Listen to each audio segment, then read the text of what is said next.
Capítulo 1. Quando tudo começou. 20 de abril de 1889. Em Braun ao Main, uma pequena cidade na fronteira do então Império Austro-Húngaro, nasce Adolf Hitler. O século XX ainda nem havia começado, mas ali se formava, em silêncio, uma das engrenagens mais destrutivas da história humana. Não nasceu um ditador, não nasceu um tirano. Nasceu um menino comum, em uma família comum, em um tempo comum. É justamente isso que torna essa história tão perturbadora. O mal raramente se anuncia.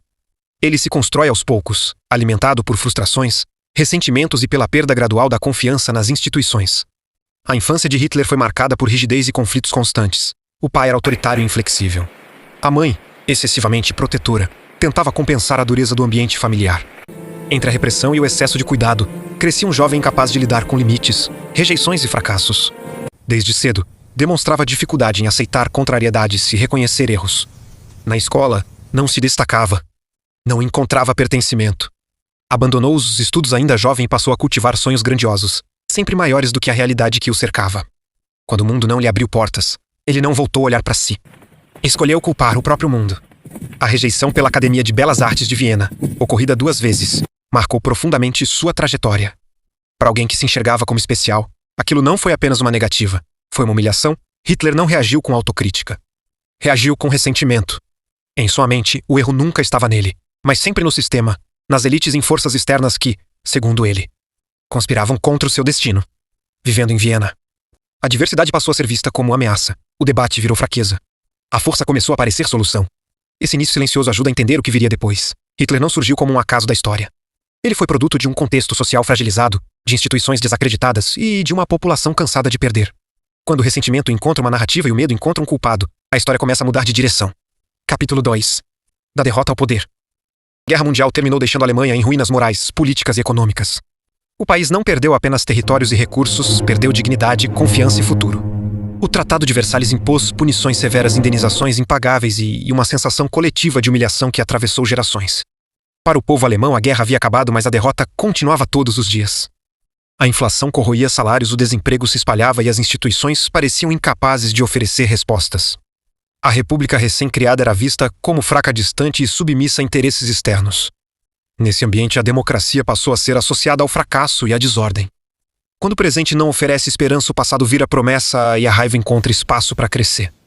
É nesse cenário que Adolf Hitler emerge como voz política.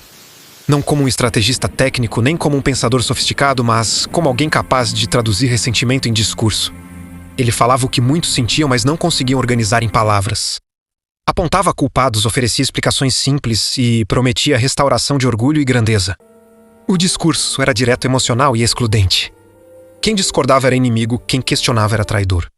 A imprensa passou a ser tratada como ameaça, o parlamento como obstáculo e o judiciário como entrave. Pouco a pouco, tudo que limitava o poder começou a ser visto como algo a ser removido em nome de um bem maior. Hitler não chegou ao poder rompendo imediatamente com a lei. Fez o caminho inverso. Usou a própria legalidade para esvaziar a legalidade. Decretos emergenciais, medidas provisórias e exceções temporárias passaram a ser regra. Direitos foram suspensos em nome da segurança e a sociedade. Aceitou acreditando que seria apenas por um tempo e apenas contra alguns. O que muitos não perceberam é que regimes autoritários não se impõem de forma abrupta, eles se instalam gradualmente, normalizando o abuso e banalizando o excesso. Quando o medo vence o debate e a força substitui, o diálogo, a liberdade começa a se tornar dispensável. A história ensina que regimes não nascem autoritários de um dia para o outro.